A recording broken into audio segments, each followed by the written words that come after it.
Hello, my name's Lori Zierl, Human Development and Relationship Educator in Pierce County, Wisconsin, and I'll be guiding you through our presentation today. Welcome to 8 Ways to Wellness. Discover the dimensions for a healthier you. The Substance Abuse and Mental Health Service Administration, otherwise known as SAMHSA, has identified 8 categories of wellness for optimal health. Today, we'll be discussing emotional well-being. The University of Wisconsin-Madison Division of Extension has developed this module based on the work of SAMHSA, along with other evidence and research-based resources. Before we take a deeper dive in today's topic, let's start with a relatively simple thought-provoking activity. I'd like you to pause the presentation for a moment and write down 1 or 2 feelings that you wish you would experience more of. Hopefully, this will help prime your brain for thinking about your emotions and how they affect your overall health and well-being. Then, when you're ready, resume the presentation.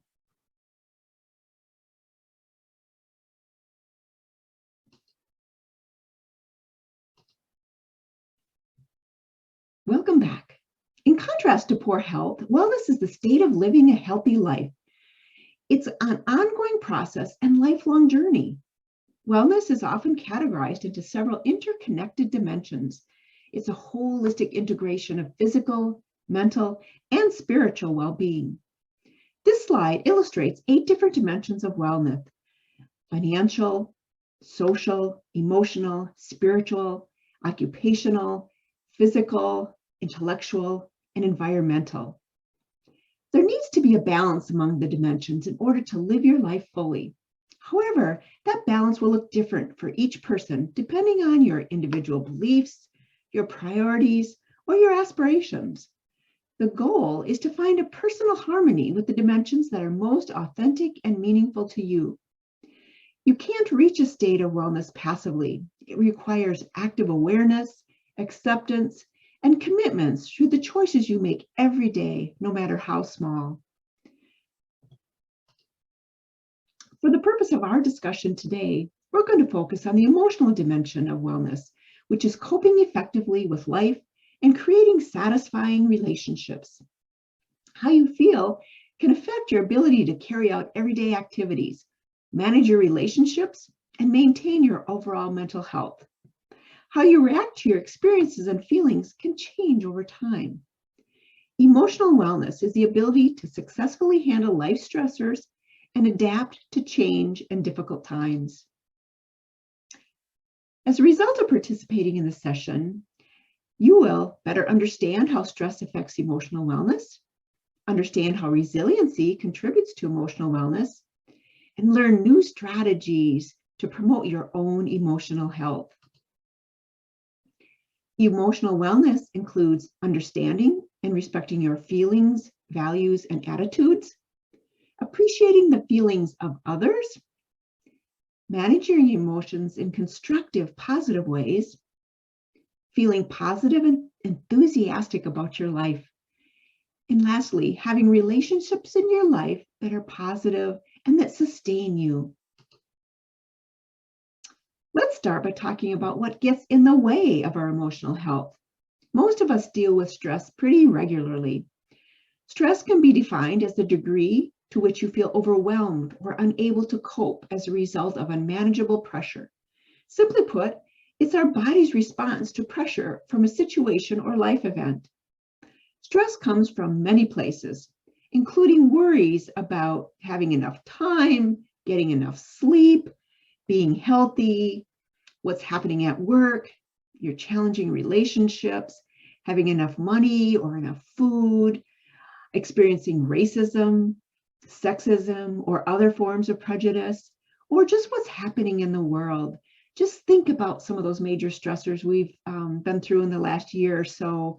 The pandemic, the political climate, natural disasters.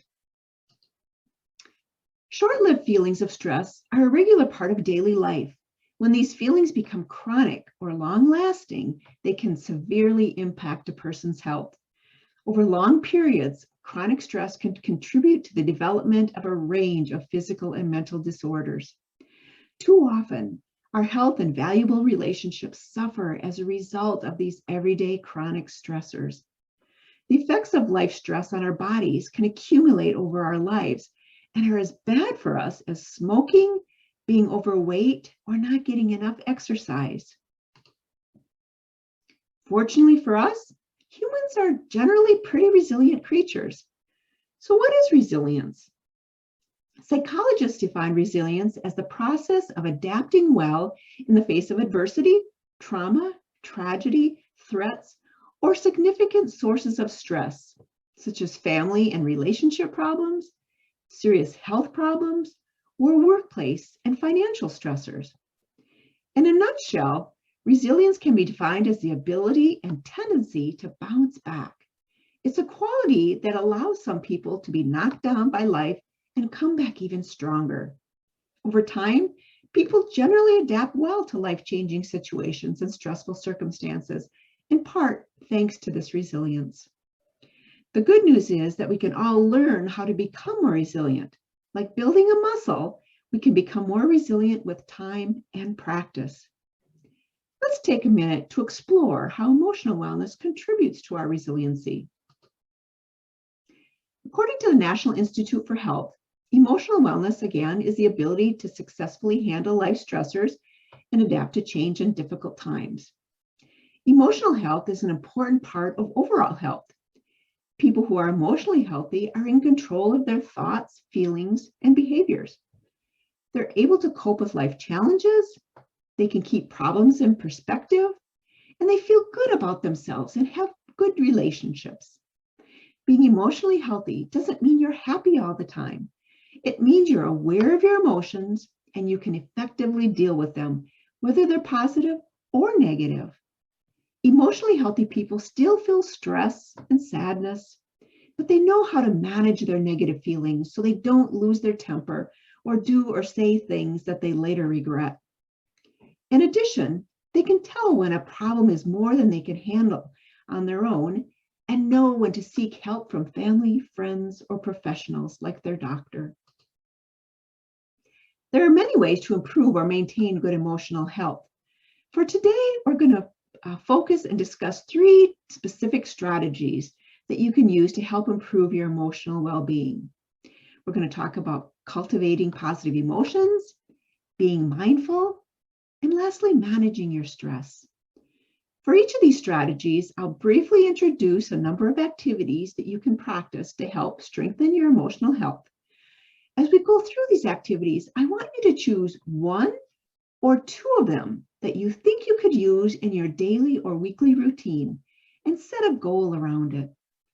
A word of caution: trying to make too many changes at once often leads to more stress and potential failure. So be realistic about your goal. People who are emotionally well have fewer negative emotions and are able to bounce back from difficulties faster. As we just mentioned, this quality is called resilience. Another sign of emotional wellness is being able to hold on to positive emotions longer and appreciate the good times that we have.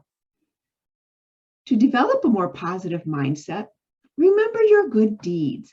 Give yourself credit for the good things you do for others each day. Forgive yourself. Everyone makes mistakes. Learn from what went wrong, but don't dwell on it. Spend more time with your friends.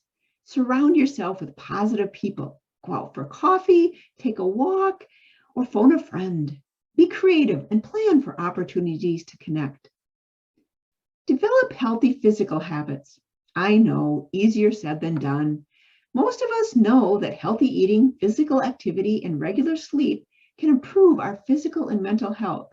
The more difficult part is finding the motivation and commitment to do so. Find purpose and meaning. Figure out what's important to you in life and focus on that. This could be your work, your family, volunteering, caregiving, or something else. Spend your time doing what feels meaningful to you. You can try to create a mantra. This mantra can be repeated daily when your attitude starts dipping into negativity. Like, I've got this. My strength is greater than my struggle. I have the power to change my story. I've decided that I'm good enough. Or one of my favorites, progress, not perfection. Now, I'd like you to pause the video for a moment and identify any mantras you might have, or develop a new one for yourself.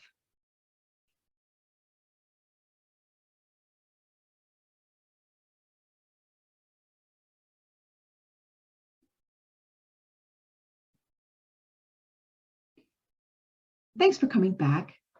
Try to remember these mantras as you face some adversities in your life. And if time goes on and you need to change your mantra, take time to do that. Another thing we can do to create positive emotions is to find a silver lining. Your judgment or appraisal of a situation determines your emotional reaction and whether or not you experience the event as stressful. Therefore, if you can change your perception or your appraisal of a situation, you can change how you feel. This is called positive reappraisal, and this is how it works. We all tend to ruminate on things that have gone wrong with our lives. A mistake we made at work, an argument we had with our spouse or friend. We might even think about them so often that our lives seem filled with failure and disappointment. Although negative feelings are inevitable, you can actually make them more tolerable by infusing them with positive emotions. Again, the skill is called positive reappraisal. Looking on the bright side, even when things go wrong, is a key component of optimism, with research links to lower rates of depression, a better ability to cope with stress, and more relationship satisfaction, among others. I'm now going to walk you through a practice we call finding the silver lining. If you have a pen and paper, you can follow along with me and write them down. Otherwise, you can go back to the video and listen again to the steps. To start, list 3 or 5 things that make you feel like your life is enjoyable, enriching, or worthwhile. These things can be as general as having good health or as specific as drinking a delicious cup of coffee. The purpose of this first step is to help you shift into a positive state of mind about your life in general. Next, think about the most recent time when something didn't go your way, or when you felt frustrated, irritated, or upset. In a few sentences, briefly describe the situation in writing. Then, list 3 things that can help you see the bright side of this situation.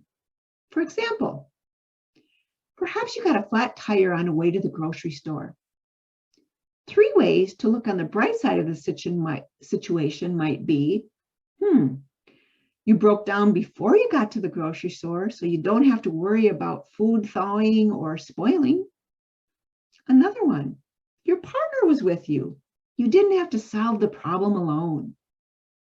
And lastly, you had a spare tire, which allowed you to get to an auto shop without having to pay to get your car towed. Regularly completing this silver lining exercise can help you get into that habit of recognizing positive aspects of your life and seeing the upside to challenging situations rather than fixating on the downsides. With practice, you may find that it comes more naturally to look on the bright side, even when faced with those difficult situations. Feel free to pause now and practice the strategy using an example of your own.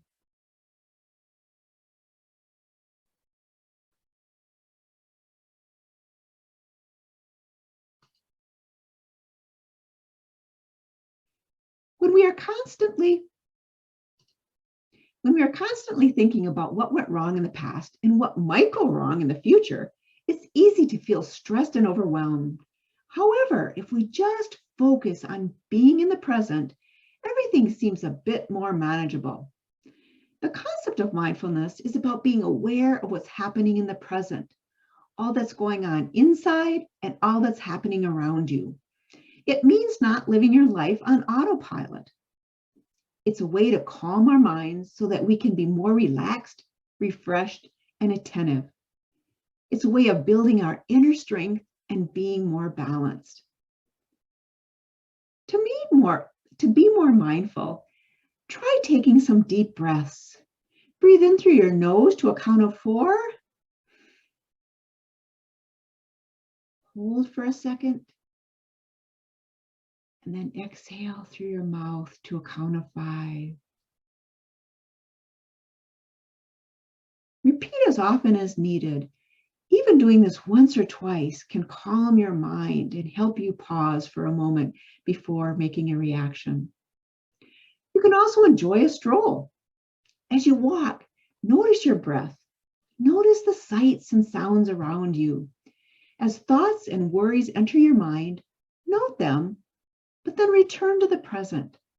Consider taking a picture to savor the moment at a later time. You can practice mindful eating.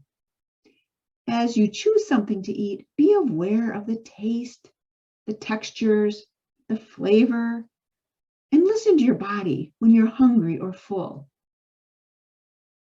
Find mindfulness resources in your local community, including yoga, meditation classes, mindfulness-based stress reduction programs. There could be books at your library. There's a lot of online resources that you could use as well. So choose what fits into your lifestyle and practice these mindfulness strategies. Be aware of your emotions and reactions. Notice what in your life makes you sad, frustrated, or angry. Try to address or change those things if you can. And if you can't, try to accept them as they are. You can also think before you act. Give yourself some time to think and be calm before you say and do something you might regret. Once we get into those emotional states where we know we're going to overreact, it's taking that deep breath and taking that time to think. When people ask us a question sometimes it's okay to say, let me think about this. Express your feelings in appropriate ways. Let people close to you know when something's bothering you.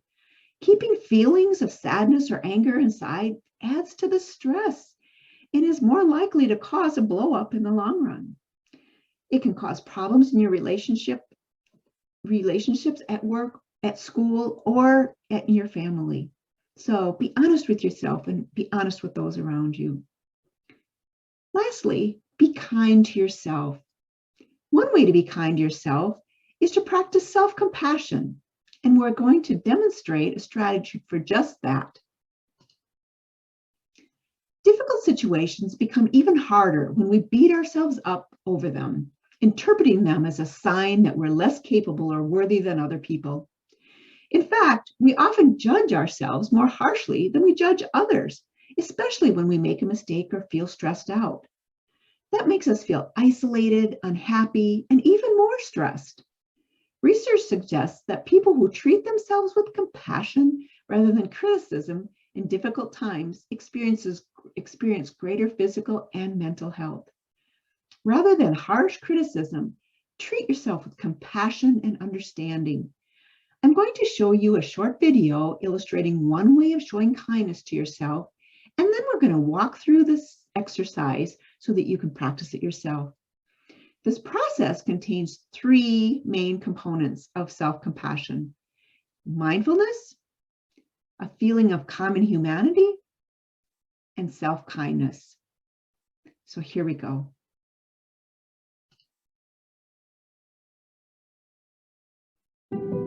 I don't know anyone who wouldn't benefit from more self-compassion. It makes me nervous, it feels uncomfortable, but I can see how it can be potentially life-changing.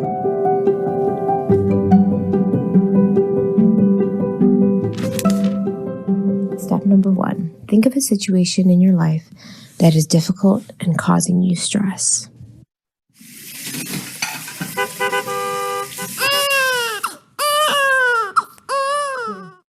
Okay. Number 2, call the situation to mind and see if you can actually feel the stress and emotional discomfort in your body. Yeah, I can definitely feel it in my neck and shoulders. I know that's where I carry a lot of my anxiety. Okay, step number 3, say to yourself, this is a moment of suffering. This acknowledgement is a form of mindfulness, of simply noticing what's going on for you emotionally in the present moment without judging that experience as good or bad. You can say to yourself, this hurts or this is stress. Use whatever statement feels most natural to you.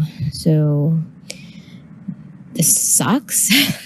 How many more days left of this do I have? So just saying this is stress or this sucks, but that's okay. Those are statements that feel natural to me. Step 4, say to yourself, suffering is a part of life. This is a recognition of your common humanity with others, that all people have trying experiences, and these experiences give you something in common with the rest of humanity. Other options include other people feel this way, I'm not alone, or we all struggle in our lives. I think the I'm not alone statement really resonates with me. I think that a lot of other active duty military psychiatrists probably have somewhat of a similar sentiment. Just that knowledge that you're not alone really, really helps. Number 5, put your hands over your heart. Feel the warmth of your hands and the gentle touch of your chest and say, may I be kind to myself. This is a way to express self-kindness. You can also consider whether there is another specific phrase that would speak to you in that particular situation. Examples include, may I give myself the compassion that I need. May I learn to accept myself as I am. May I forgive myself. May I be strong, and may I be patient. Oh, may I learn to accept myself as I am. I think that really hits the nail on the head. May I learn to accept myself as I am.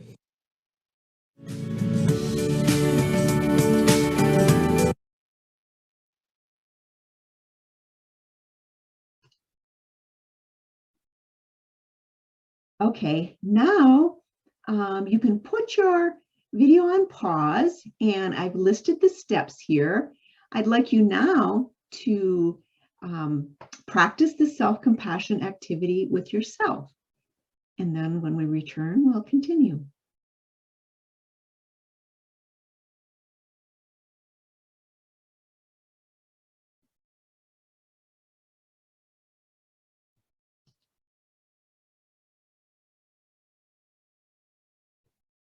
How did that feel? Expressing that self-compassion can feel odd if we haven't done it in the past, but do keep practicing it. Now we're going to talk about ways to manage your stress. Everyone feels stress from time to time. Stress can give you a rush of energy when it's needed most. But if the stress lasts a long time, a condition known as chronic stress, those high alert changes become harmful rather than helpful. Learning healthy ways to cope with stress can also boost your resilience. What kinds of strategies do you currently use to help you manage your stress? In addition to getting enough sleep, exercise, and good nutrition, try setting priorities. Decide what must get done and what can wait. Say no to new tasks if they're putting you into overload. Think positive. Note that what you've accomplished at the end of the day, not what you failed to do. Try relaxation methods. Explore relaxation or wellness programs, which may incorporate meditation, muscle relaxation, or breathing exercise. Schedule regular times for these and other healthy and relaxing activities. Strive for balance. Find a healthy balance between work and play, and between activity and rest. Make time for the things that you enjoy. Sometimes just making a list of the things that you enjoy will help prompt you to follow through with it. Stay connected. You are not alone. Keep in touch with people who can provide emotional support and practical help. To reduce stress, ask for help from friends, family, and community, or religious organizations when you need to. Talk to your healthcare professional. Don't wait for your healthcare provider to ask you about your stress. Start the conversation and get proper health care for existing or new health problems. Effective treatments can help if your stress is affecting your relationships or your ability to work or function. Seek help. Talk to a mental health professional if you feel unable to cope, have suicidal thoughts, or use drugs or alcohol to cope. We can prepare for the stressful situations or events in our lives when we know about them. Unfortunately, many times our stressors are unexpected. Whether planned or unexpected, who do you call upon when you need practical or emotional support? I encourage you to take some time after the session to make a list of people who you can call if you need help. Make it specific to the event or need that you may have. For example, who would you call if you need someone to watch your kids in an emergency? Who would you call if your car breaks down? Who would you call if you're feeling anxious and need to process a work situation? Who would you call when you need someone to make you laugh or lift your spirits? Who would you call to hold yourself accountable to a goal that you've set for yourself? I'm going to pause right now. If you choose to, start making that list of people that you can call when you need support.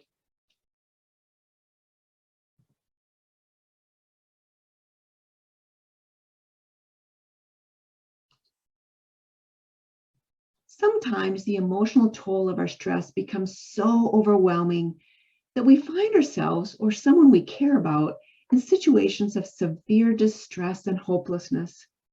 Be prepared with resources ahead of time so you know who to contact if this does occur. Add the suicide prevention hotline into your phone contacts so you have it ready available if needed. There's always someone to reach out to. Don't wait. Make the first steps.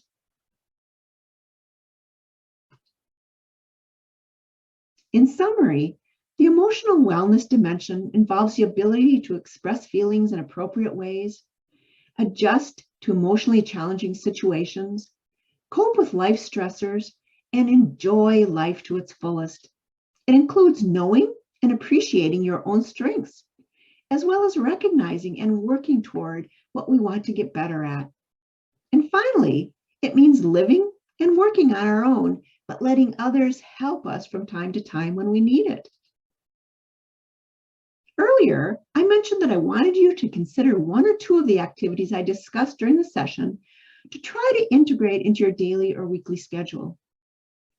For the purpose of this reflection, I'd like you to start with just one of the strategies I covered and think about how you could plan this into your current lifestyle. Here are some questions. Is this something new, or have you tried it before? What might your challenges be as you try to implement this into your life? What feelings are coming up as you think about incorporating this new habit into your lifestyle? What things do you need to get started? Do you need to purchase a journal, a camera, a yoga mat, a wearable fitness advice? And who might support you as you get started or maintain it once you do get started? Who is that accountability buddy that you can call on? Is it your spouse or partner? Is it a reminder from Alexa? Choose what you have to in order to get the support you need. Finally, this is a resource list where we had where some of the information is from, and you can see that the video here is listed if you want to look at that again. And lastly, I just want to thank you for joining me today as we talked about the emotional wellness and how you can integrate that into the other dimensions of a healthy, productive lifestyle. Thank you.